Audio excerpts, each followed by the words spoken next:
Hello, my name is Jesse Engum. I live in Portland, Oregon, on the west coast of the United States. I have been working for the city of Gresham for 9 years. I'm 39 years old now. First, I will talk a little bit about the drinking water sources we have in this area. From there, I will talk about the reasons we conserve water. I'll talk a little bit about water use characteristics, and then the techniques that I use to talk with people about conserving drinking water. For water sources, we mostly have two types. We have surface water. The surface water is basically a couple of very large reservoirs where water accumulates throughout the year, mostly from rain and dew. We also have groundwater. The groundwater we don't tend to use for most of the source. We use that mostly in the dry season when the surface water sources become low. In this area, there is also a combination of drinking water sources where we take surface water and pump it into the ground. That's called aquifer storage and recovery. Next, I will talk about reasons to conserve water, at least for us. It's certainly possible that if everybody were to use water as much as they want without consideration for waste, that we wouldn't have enough water for everybody to meet basic needs. So we ask people, first of all, to use it only when they need it, to not waste it. We also recognize that our area is getting larger. There's more population. And so to have enough water for future generations and future newcomers, we need to moderate our use now. We do wonder about the effects of climate change. We don't know whether it will mean more water or less water. As you'll recall, most of our water comes from rainfall.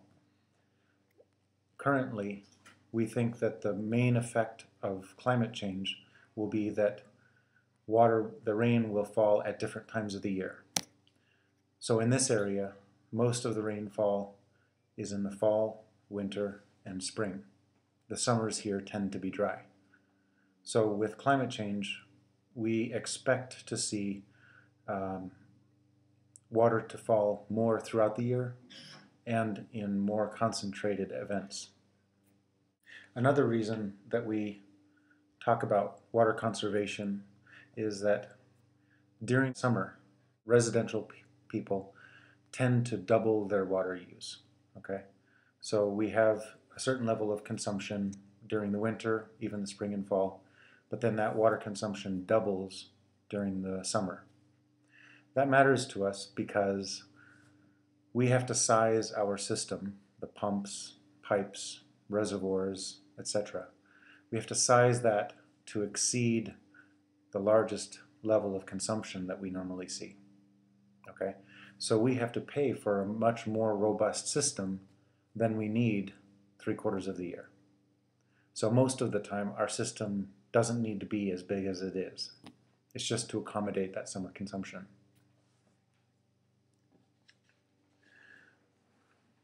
We are also required by the federal government to talk about conservation with the public. It's considered a public service. People are curious about water conservation, and so we need to provide that service. And every water provider in the United States has to provide at least a basic level of public information about water conservation. It's also sensible for us to talk about conservation in anticipating emergencies. If people can learn to live with less water, then when an emergency comes and the water system is interrupted, then it will be easier for people to live with any challenges that come up. Of course, if a person consumes less water, then they can also save money. Like I mentioned, water consumption usually doubles in the summertime. And for that reason, most of our attention is on ways to conserve water outdoors, because that heightened water consumption in the summer, we believe, well, we know, tends to be for outdoor watering of gardens and landscapes.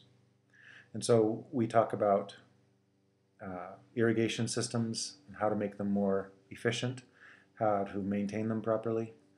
We talk with people about plants that are indigenous to a given area that generally require less watering. We talk about reducing turf area, reducing grass, and using more landscape plants that would require little or no watering. But we also talk about indoor conservation, partially because it's in our interests, but also because people are interested. They show particular interest around indoor conservation. For indoor conservation, we talk about buying efficient toilets, about putting aerators on faucets, about installing efficient shower heads, and fixing leaks. If you have any questions, you're welcome to contact me. It's worth noting that water systems, even within one area, can be different. In the Portland metro area, for example, there are 22 water providers. And the reasons that water providers are interested in conservation vary. Okay? Some have plenty of water for sources, some do not. Questions that I have about this.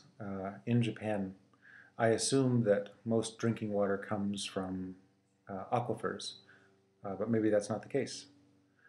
Do you store water in aquifers? Do you pump it from the surface into aquifers? How do water providers in Japan think about climate change? Is that a part of daily planning? Is there support by elected officials to take into consideration climate change? Thank you very much.